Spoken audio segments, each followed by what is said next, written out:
Welcome back to my channel. First of all, I want to say thank you so much for your loyal viewing and thank you for all your wonderful comments. I really appreciate all of them. Keep them coming because I enjoy comments. Well, I don't know if you saw my last video on how to make newspaper, or excuse me, how to make patterns from newspaper. I put a little message in there that if there was something in particular that you wanted to see me do or a technique you wanted me to show you how to do, to send me a message. Well, some of you responded. Yay! So I'm going to make a video based upon the response that I received from you. And so if there's any other videos that you guys would like to see me make, just send me a message. Let me know what it is you want me to do.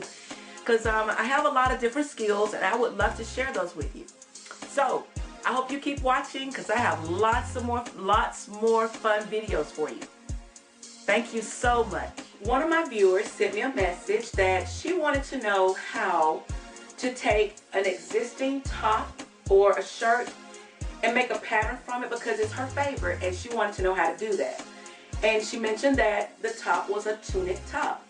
But what I did is I found the closest tunic dress that I could get that would be close to the top that I could show her how to make it. And I'm going to show you how to take this dress. Of course, we're going to pretend it's a top because she wanted a top. So just imagine it's a little short. We're just making it a little shorter. And I'm going to show you how to take this and make a pattern from it so that you can duplicate and make as many blouses as you like since it's your favorite. Okay, you start with your newspaper. And of course, you need a magic marker or a permanent marker. And I'm using a sports page because I like football. Big football person. So we're just going to take our newspaper and you're going to open it out and get prepared to lay your pattern out. Now you're going to take your top. Let's see. We're going to start with, doesn't matter, you can start with the front or the back. And you notice here are the seams, the shoulder seams. So what I'm going to do is I'm going to take the top and I'm going to fold it in half and match the seams up or match the sleeves up. And I'm folding it in half so that I can have the center front. Because as you know, notice in this particular top there is no zipper, it's just a pullover. So both of your front and your back is going to have to be placed on the fold. So what I'm doing here, as you can see, here is the front. So to make it easy, I'm going to put the center front right close to the edge of the newspaper because you don't have to cut that out. And we've got the other side of the tunic over here. So what I'm going to do, since we're working on the front, I'm going to take the back and I'm going to push the back on the inside so we can get to the front line of the bodice, the neckline of the bodice. Okay, now we've got that done. What I'm going to do is you're just going to take your marker and you're going to draw out and trace it on over. And then when you get to the sleeve, same thing, draw it down, come around, and you notice I've got a band right here, so I'm going to put a mark right there to let me know that's where my band is, and I'm going to do the same thing here. And that's our first step. Now you also notice that on my particular tunic, there's some gathers right here, so you got to make sure you allow space for the gathers. And if I pull this out, you can see my gathers are pretty wide. It's actually about another 1.5 inches. So to make sure you have those gathers, what I'm going to do is I'm going to extend out in my ruler. I'm going to extend out another 1.5 inches right here so that I can gather. So I'm going to bring my sleeve and I'm going to bring this down like this. So that way that gives me an extra space to gather under the bust line. So we're going to remove the top. And at this point, if you want to use a ruler to square your line off, you could, but I'm just going to draw it straight across. And then there's the tunic front. Always, let me turn it this way so you can see it. Always label when you cut out so that you'll know. And now since this was the front fold, so remember you got to put your little arrows and draw your line. And this is fold. So you'll know to place that on the fold of the fabric. And also you're going to cut one. Now that you've got this done, The next thing you got to do is you've got to allow for seam allowances, and you got to allow for a hem on the sleeve. So standard is 5/8, so I'm just going to mark out a 5/8 inch seam allowance. And you're going to do that all the way around. And I do that in dotted lines, so that lets me know that that's where I'm adding my seam allowance. Now as far as the hem, I'm going to go out a little bit further. I'm going to leave 1 inch, because we may want to leave like an inch for the hem of the sleeve. So now we get to the side seam, we're going to do the same thing. We're going to leave a seam allowance. And when we get to the bottom where the band is, we're going to do the same thing, and we're going to leave our seam allowance as well. So that's our front. Now we're ready to cut out the back.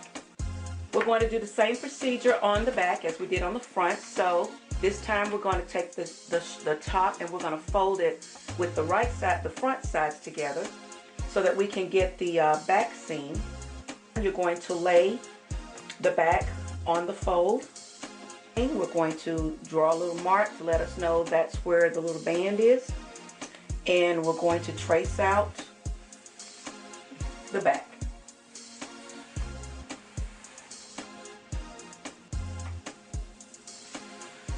My lines wasn't quite straight right there. There we go. Okay, now you're going to remove the top, and again you're going to draw your line over to meet up with that. Remember, we had gathers, so as you'll notice on the back of my tunic, it has gathers as well. So we allowed 1.5 inches before. So I think I'm gonna allow maybe 1 3/4, 1 3/4 inch. So draw this line out to meet that, and then draw the line over. Now this is where you're going to do your seam allowance. So again, you do the same thing on the back as you did on the front. Remember, we left 1 inch on the sleeve to turn the sleeve over. And here is my lines for the neck and the shoulders. And again, do your little arrows so that you'll know to cut this out on the fold. And we're going to turn it again. We're going to put cut 1, and this is the back. So now you're going to cut that out. Also on my tunic, you'll notice that, let me get to the front so you can see it. You notice in the front of my tunic there's a band, and this band is 1.5 inches wide. So what we're going to do is we're going to do the same thing with the front and the back, and I think they're both the same, but we'll check just to be on the safe side. Is you're going to take that band as well, and you're going to put that band on the fold of the fabric.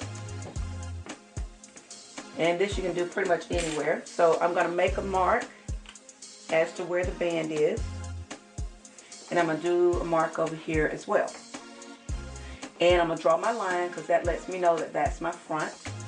So this is where you might want to use a ruler or the other half of the newspaper as a line to draw across. So now I'm going to draw my line all the way across, do both sides.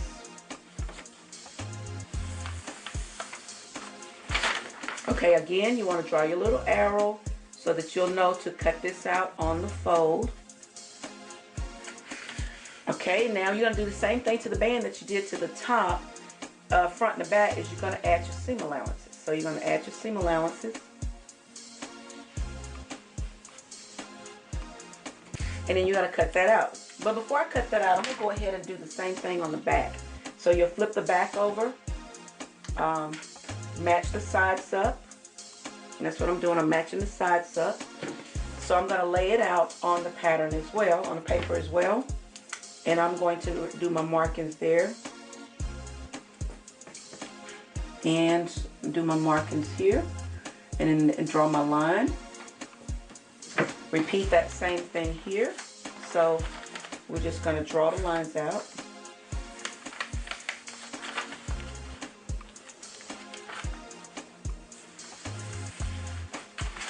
Again, do your little fold line, your little arrows for the fold, and then do your seam allowance.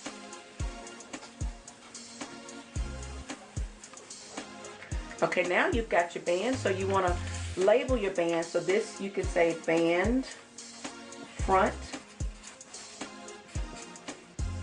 and band back, and cut 1. Cut 1. So now you want to cut that out. Now you want to make the skirt portion or the bottom portion of the top. So, and like I said, in my case, mine's a dress, so it's a little bit longer. So what I'm doing is I'm just folding the dress in half. I'm folding it in half at the waistline. So I'm folding the bodice down behind the waist. So all you see is the bottom half of the top or the dress. So then I'm going to fold that in half, and we're going to do the same thing. You're going to lay it on the fold or lay it on the edge of the newspaper, just like you did with the top. And you're going to draw it out. And in the case with this one, my front and my back is the same size. So I'm going to show you what I'm going to do as a shortcut. So I'm going to draw this out on both sides and draw it all the way down. It just so happens that my skirt ends at the bottom of the newspaper, so I only have to cut the 2 sides here. So let's remove the dress. Now, also I meant to show you, my dress has gathers in it as well. On the bottom half has gathers. So get our ruler, and what you're going to do is you're going to do the same thing, but I think on the skirt, because the bottom half, because sometimes the bottom half you want a little bit more fabric. So I'm going to leave 2.5 inches as my extension to, but when I do that, I'm going to taper down to the bottom of the skirt, because I only want the gathers up here. I don't want the bottom of the skirt to be, or the top to be full. I want the bottom of the top to stay narrow, or the same width that it is, but the top I want to bring more gathers. So you notice how I slanted out away from my line by extending it out 2.5 inches. So that way when I gather this, it'll gather up, and all the gathers will be right here in the front and not down here at the bottom. So again, draw your little arrows, because this is going to be cut on the fold. So I'm going to put fold there. Now, like I said, my front and my back was the same size, and it doesn't have a zipper. So in this case, I'm going to cut 2. So I'm going to cut 2 of them on the fold. This will be my front and the back. And now you want to cut out your pattern pieces. Okay, so now let's examine our pattern pieces. And also, don't forget, on your skirt, you also want to do your seam allowance on your skirt piece as you get on the top. So now the pieces are cut out. Here's your tunic front, the front for your tunic. Here's the back.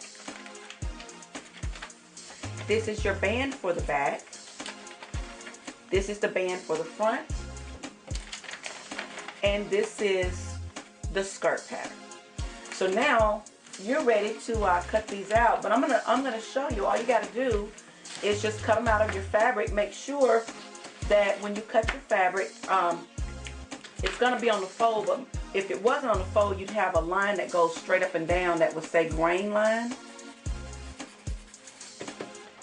But that won't really matter in our case, because, and what the grain line is where it's the straight part of the fabric, where the fabric goes in one direction. Because if you turn it this way and it goes against the grain, your fabric will be stretchy. One thing to keep in mind is when you're duplicating your garment, make sure you use the exact same fabric or the same type of fabric for your pattern as your garment has, because you want to get the same type of fit. So like in this case, this is a knit, it's a stretch knit. So when I cut this out, I want to make sure that I use a stretch knit.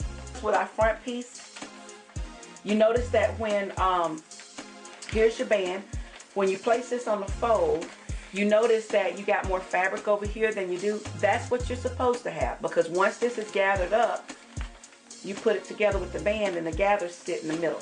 Same thing with the skirt. If you notice, when you take this piece, the band, and you put it up at the top, you've got way more fabric than you need, but that's because you're going to gather it. So you've got all your pieces cut out. So now you're ready to make that top as many times over as you like, because it's your favorite. And now you have a permanent pattern that didn't cost you $14.